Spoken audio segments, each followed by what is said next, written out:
Welcome to the Optimizing Beyond podcast. I'm Josh Negron, and this show's all about sharing lessons, ideas, and strategies that sharpen your thinking, strengthen your habits, and push you to grow beyond comfort zones. Let's dive in. Hey everyone, welcome back to the show. We talk a lot on this podcast about how daily anything changes everything. Those daily choices that eventually rewire who you are and what you eventually do. But let's get raw for a second. How's that going with your bank account? I see so many high achievers crushing it in the gym or in the boardroom, but behind the scenes, they're suffocating under the weight of their own success. Sure, they've got the highlight reel, but they don't have the freedom or any flexibility. Today, I want to move past the flex and into real stewardship. I'd like to share steps of my own financial optimization that changed my life to hopefully help you move from being owned by your money to actually owning your future. So let's dive in. So I want to cover 5 things that played a major role in my family's financial stewardship journey. And those 5 are the role of generous people I respected in my life, recognizing past and potential future problems and patterns, my view on debt and how to attack the beast, how to handle the temptation of lifestyle creep, and finally, exploring all the different ways to invest in your future. Now, reasonable disclaimer, I am not a financial advisor, so I do want to make sure that you know that. And these are things that I'm sharing from my personal experience, as always, hoping that that can be a blessing to you to discern for yourself what would be good steps for you to take moving forward. All right. And for the first one, like I said, it is generous people that I respected. Now, I always joke around and say the stupid phrase, rich people. And I'll be honest, that's funny to me now, but that is a comment that I think is carried on into culture. The idea that if someone is wealthy, that they are a terrible person to a certain degree. Now, growing up very poor, I did not have an overall positive view of wealthy people. And I think that's shared by a lot of people. Now, there certainly are a ton of examples of people with a lot of wealth or a lot of resources that are just not great humans at all. That being said, I think in all areas of life, you can identify unsavory people in all stages. So simply having that evidence, I don't think is a conclusive way to judge an entire category of people. If you think about it, you shouldn't do that really in any aspect of life. But when my wife and I were in college and we're a newlywed couple, there were specific relationships that I can think back to of people that were definitely quite a ways ahead of us in life, comfortably at least 15, if not 20, 30 years ahead of us in that journey. And they were people who had amassed a decent amount of resources, but from the very beginning, they were challenging my views of them. Like I said, I did not have a very positive view of people who were wealthy. Initially, I had my own prejudices involved when I could see their external resources, specifically cars and homes are the ones that come to mind most often. And as a result, my judgments were carried into how I viewed them. But over time, in pretty quick order actually, I noticed that they did not fit my opinions of them. And they were challenging my view of people who have resources in a good way. These people were such a blessing to my family and everyone around them. Their reputation was powerful, helpful, humble, and overall encompassed in the idea of generosity. And this was an incredibly amazing thing to be a part of. Now, they weren't doing that to change my viewpoint of them. They were just being who they were. But in so doing and just acting through their own character, they were doing just that. And I realized early on that wealth is more of a tool than anything else.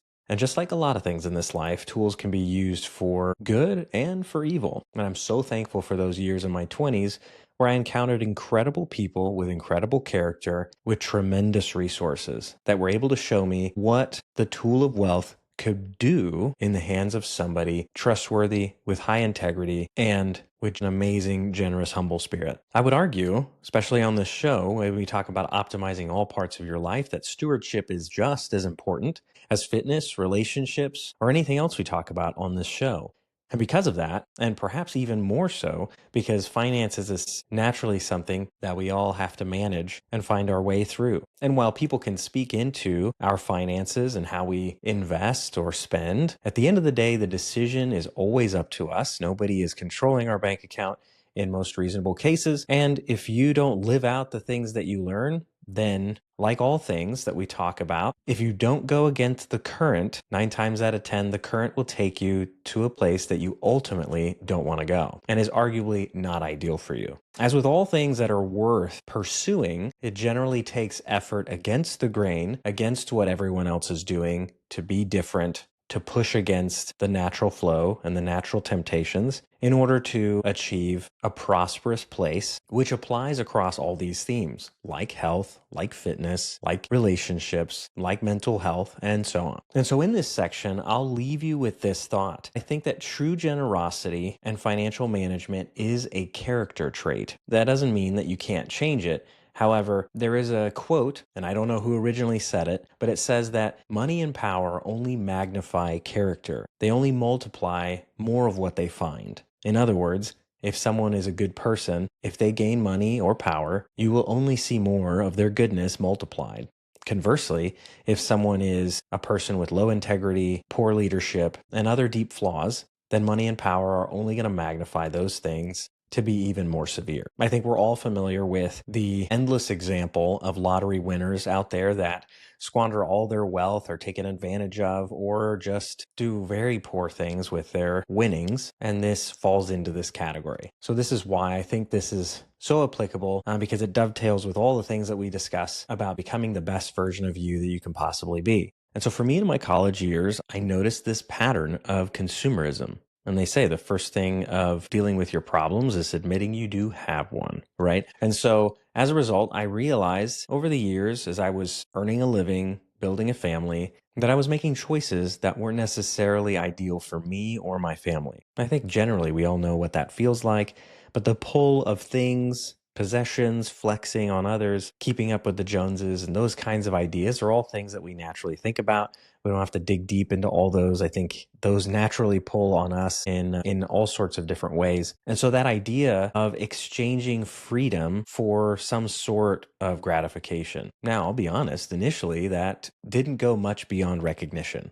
I knew that I was doing it, but it didn't necessarily stop me from doing those things. But just recognizing that this was a pattern. And it was not a pattern that I was unfamiliar with. My parents growing up had plenty of disagreements and conflicts surrounding finances. This is something I remember very vividly and not something that we have to shy away from that truth. And so I knew secondhand what the stress of money could do, how it could affect a family, and this game of constantly trying to keep up and juggling too much and not being able to feel like you can stay ahead. And honestly, like I've talked about before, I'm not really a huge fan of fear being a strong motivator in the long term. However, this fear of repeating this pattern generationally was something that kind of freaked me out. And I didn't want to repeat the same patterns that my parents had struggled with for so many years. And I think at this point, we've all heard some sort of statistic that links divorce to financial struggle. I'm sure the percentage is really high if we look it up right now. But at the very least, we know that there's a strong correlation between the erosion of marriages and relationships due to financial struggle. So I think one of the important things to remember about financial decisions is that justification is, from my view, something that plays a role in this. Now, we can justify pretty much anything for ourselves, but let's look specifically at finances. Justifying any purchase is something that I think all of us have some form of PhD in. So when you want something, you can figure out a way to justify it for yourself. Now, those of you who are in relationships with significant others, you get pretty good at justifying that for your significant other as well and convincing them of your pursuit. Now, in previous episodes, we've talked about why it's so important to look at who's in your circle for a lot of different reasons, because whoever's in your circle is going to affect who you are, your character, and your growth over time. In the same way, it's also going to affect your financial future. There's a popular phrase that said that show me your network and I'll show you your net worth. The idea behind that is that the people that you surround yourself with are definitely going to have financial implications for you in the future, either to the good or the bad. So in the same way, if somebody wants to constantly justify a consumerism or materialistic lifestyle, they're going to surround themselves typically around people who do the same thing. this kind of keep up with the Joneses idea where everyone's just constantly trying to leapfrog and keep up with each other. So I would argue your circle either hurts or helps your financial future, and it's wise to kind of make an assessment. Look at those people in your circle, and are they in a financial position that you would be okay being in? And if not, you have some things to think through. Now, also, some quick things to keep in mind is sometimes stage in life also matters. So if you're looking at people your age, especially if you're a younger person, to have everything together financially, that's going to statistically be less likely than people that might have 10 to 20 years on you. However, just because someone's at an older age does not mean they are automatically financially responsible. Like I said, unless someone's pushing against the current of what's normal and natural for our selfish desires, I would argue that financial growth is typically not something that happens at an alarming rate with anyone unless they put attention and focus on that growth area. The same way you won't find yourself in an extremely amazing fitness position if you don't put any work and attention towards it. And I think finally in this category, realizing that undirected money is just wasted. And so if I wasn't willing to put intention behind where my money goes and actually directing it and telling it where to go, that at the end of the month, I was going to ask a very common question that I think a lot of you can relate with. Where did it all go? And that is an unbelievably frustrating thing when you're working super hard to provide for your family. Maybe both of you are working, whatever that looks like. And at the end of the month, you feel like you are coming up short or you just don't have enough to show for it. That's an exhausting rat race proposition. And you can't control anyone but yourself. So the push on this channel is always to control what you can control.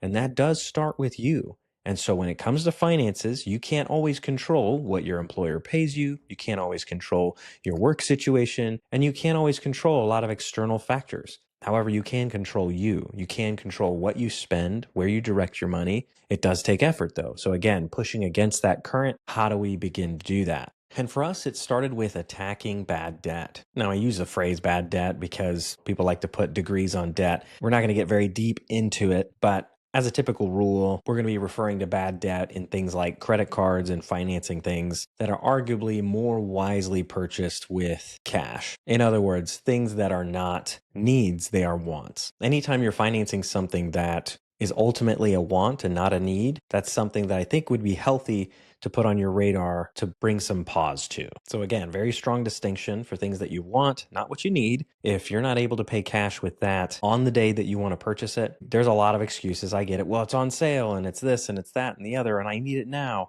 Well, no, remember, we're talking about these are wants. These are not needs. You want it now, yes, and it may be on sale now, but if you don't have the money for it, making that assessment, asking that question, is this the best way to wield finance and the debt system to my advantage, which is not geared towards your advantage. I think most of us know that, but unfortunately, it's so easy to get stuck in that trap. They do make it incredibly easy on purpose because that's how they make their money. So step one of attacking debt is recognizing what types of debt are the worst and which ones are a little different in that equation. So I would put homes typically more on the better quotation of debt than I would bad, and then credit cards on the other side. And then there are a lot of things in between. In my opinion, I think cars can be sometimes more on the side of good, but more often than not, especially now with the average car payment being close to $1,000, it is just eye-watering what automobiles can do to a monthly budget for people. Now, I get it. Cars are a need, not a want. The spectrum of cars can range from want versus need in a lot of different ways. So I don't think I have to line all that out for you. I think we all get it. So I think it's important once you recognize that there is a spectrum of debt, the next thing that's important is getting on the same page with your significant other. Now, I'll attach a warning here. There can be a lot of baggage and shame attached to discussions of finance and handling money. So, like we've talked about in our relationship and marriage episodes, I'd love for you to follow our conflict rules, such as practicing soft starts versus harsh startups. In other words, how you start a conversation can really set the tone for the conversation. So I always like to draw the distinction between you can ask someone, what's the deal, in two different ways on two different spectrums. The first one is, what the heck is your problem? Versus, hey, are you okay? right? Both are asking what's up, but one is much different. And in that goes watch your tone, avoid things like always and never. These are pretty classic, normal interaction tips. And also using the law of positive intent. If you go into those conversations knowing there can be a lot of baggage in history, especially someone like me that grew up listening to fights surrounded around finances, there's just a lot of baggage that I haven't personally experienced, but I was subjected to through hearing my parents have fights around finances. So your significant other may have a whole bucket of their own baggage around finances. So having a conversation to get on the same page can be tough. And recognize also that there's this dynamic we've talked about before in our marriage episodes that some people are naturally savers and some people are naturally spenders. And so if you're the saver, having the conversation with the spender, which is a lot of times how that dynamic will go, then please handle that responsibility with grace, understanding, because the odds that they're going to feel personally attacked are going to be pretty high. It's going to take some good judgment on your part to navigate that conversation well. But I think getting on the same page with your spouse was something that was super powerful for us in just deciding what were our financial goals, what were the most reasonable things to pursue in the area that we were in, which is going to be different for everyone, and recognizing that debt will not simply go away just with hope. You're going to need a plan. And unless both of you are on the same page with that plan, then it's just going to be a recipe for frustration because they're going to do what they've always done. And if you're in this situation, there's no way you're going to get out if it's just you. It's just going to build a wedge between both of you. And that's going to cause you to be in a financial position you don't want to be in addition to having relationship issues that you also don't want to have. So getting on the same page is important. This is going to take more than one conversation. This is going to take repeated conversations. Remember, this is the constant illustration of pushing and canoeing against the current. In this same way that applies here to discussions with your spouse in getting on this same page. A great rule of thumb in attacking debt is a play from Dave Ramsey's playbook. Now, I won't pretend like I follow every single Dave Ramsey directive. However, I think some of his principles are just pretty solid because he crafts them for the general public as general rules to follow. And that's attacking the smallest debt first. Now, I get it. There's some math geniuses out there that are going to be like, well, there's going to be what you want to attack the one with the highest interest rate first. I get it. Yeah, listen to me for sure. But as a general rule, I think this is a great way to pursue this and start this snowball effect that he calls. And you can do the snowball effect in a lot of different ways for sure. But again, I think attacking the smallest one first allows you to get an easy win up front when this is still a new journey for you and probably the most arduous.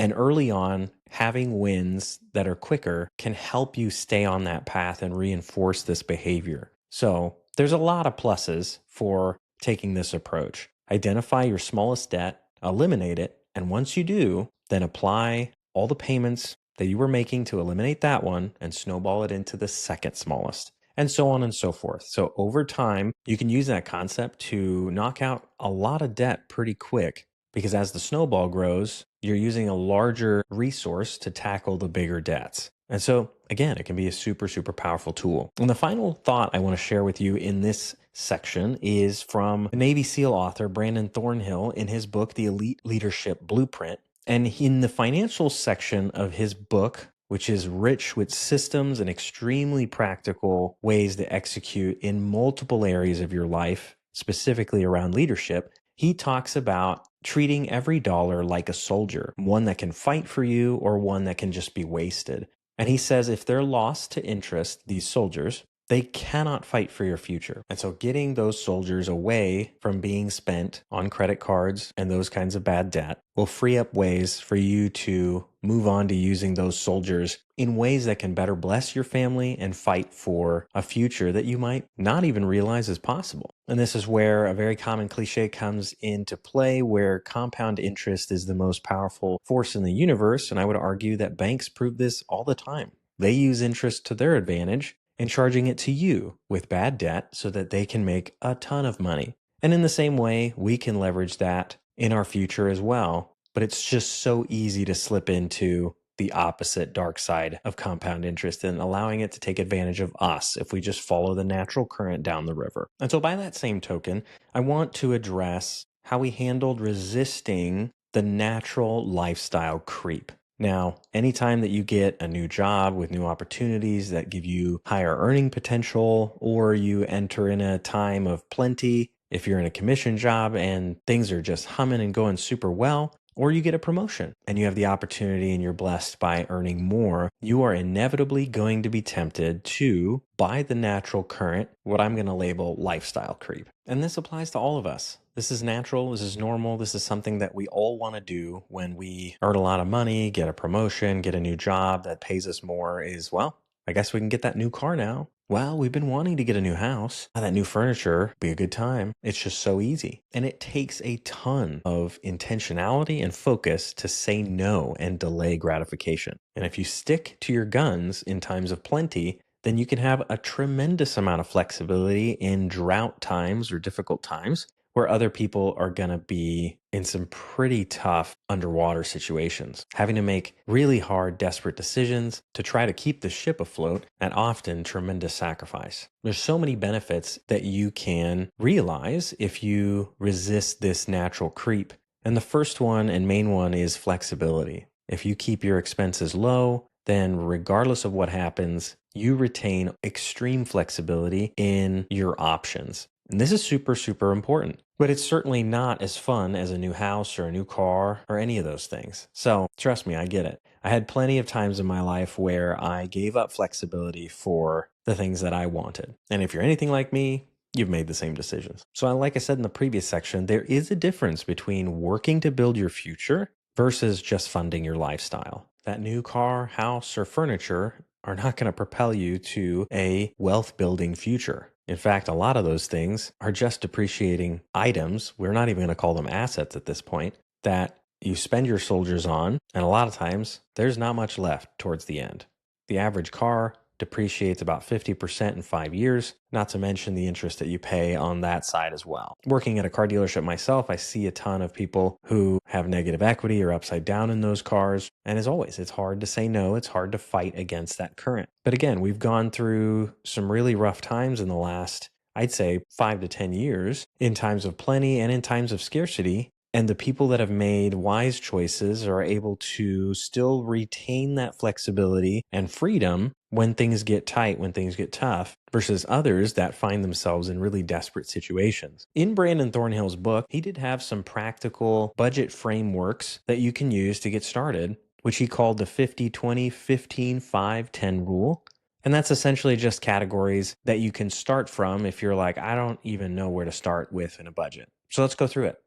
So 50% is needs. This is living expenses, the things that you need to keep things going that you cannot cancel, right? So electricity, water, utilities, blah, blah, blah, your rent or mortgage, your current car payment goes in there for now. What are all those things? And then he puts 20% for taxes. Now, this book is specifically for high earners, leaders, and entrepreneurs. So if you're a high earner or a 1099 person, then 20% for taxes is pretty critical and pretty standard. So this can be a flexible thing depending on your needs and your situation. And then 50% for what he calls a future fund. This is wealth building of some sort, such as investments or debt elimination. I have a couple financial advisors that are friends of mine. And when people are interested in investing because they have a strong feeling of FOMO, there's other people investing in their future and they don't want to miss out. So they're like, hey, where do I need? I have this money. Where can I put it to work for me?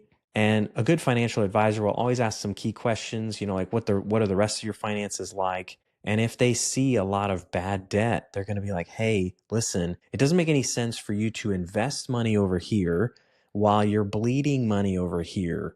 It's better to eliminate that debt and then be able to invest in your future. This 15% can be wealth building in the form of investing in your future or eliminating debt, because that is both investing in your future. And then there's 5 to 10% in wants. What are things that can keep life enjoyable while keeping lifestyle creep in check? This is why it's critical, because when you spend your budget and it's gone for that month, guess what? If you want something, maybe you can get it next month with that 5 or 10%, right? So it's really good to keep that in line so that it just doesn't creep up. And then lastly, 5 or 10% for giving. And this is making generosity a discipline so that it's not just something that you do occasionally. It's something that you do regularly Because if you have given out of the goodness of your heart, you do know that the principle, it is better to give than to receive, is actually true. And the more that you live that out, the more powerful that truth can manifest in your life. And from my perspective, can really help transform you into an incredible person that you're meant to be. Now, like I said, this is an example framework that Brandon gives. He also is not a financial advisor, but he says, this is what I started with and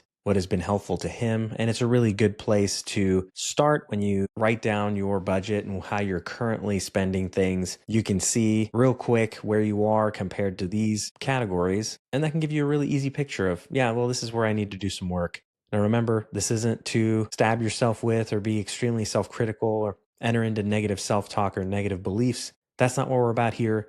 We're about identifying ways that you can improve and always improve by reasonable margins so that you can build over time. So I don't want you to use these things as a club to beat yourself with, but instead use it as a way to identify those problems so that you can progress to a different place where you can look back in 10 years and go, that's the time where I made those changes. And that was a pivotal moment that propelled me to a place I never thought I could go. And speaking of that personally, I can tell you that is extremely powerful. And the last one's arguably the most exciting one. That's investing in your future, where you get to look at really identifying things as assets versus liabilities, learning the difference between the two, and finding ways to acquire those assets in increasing frequency over time and optimizing your mindset towards them to acquire those assets in a responsible way to create lasting change. Now, like most things we talk about on here, they are not instant gratification principles. They are things that if you implement over time, you do daily over time, they're going to create a massive change in who you are and in what you're doing. And in a culture of increasing instant gratification and dopamine spikes, this is the absolute last thing that most people want to do. Now, just like in fitness, there's a ton of ways to get moving and get healthy. There are so many different ways to invest in your future. I highly recommend that you find someone in your life. And if you don't, seek someone out that has specific knowledge in this space on what is an asset that you can get into, that one that interests you, that you can get into in a responsible way. Now, with a caveat, I'll say you can find a lot of information on places like podcasts and YouTube, but just be wise in those arenas. Because there's a lot of creators out there that don't always have your best interest at heart, and they can be a lot of these get rich quick scheme postured individuals. Because again, think instant gratification. Why would you want to take 20 years to accomplish something if you can just do it in 90 days and pay them a certain amount upfront because it's heavily discounted and they're going to share all their knowledge with you? So beware of the trap. A lot of things that are worth doing take intentionality and focus over time, and this is no different. I wish it was that easy,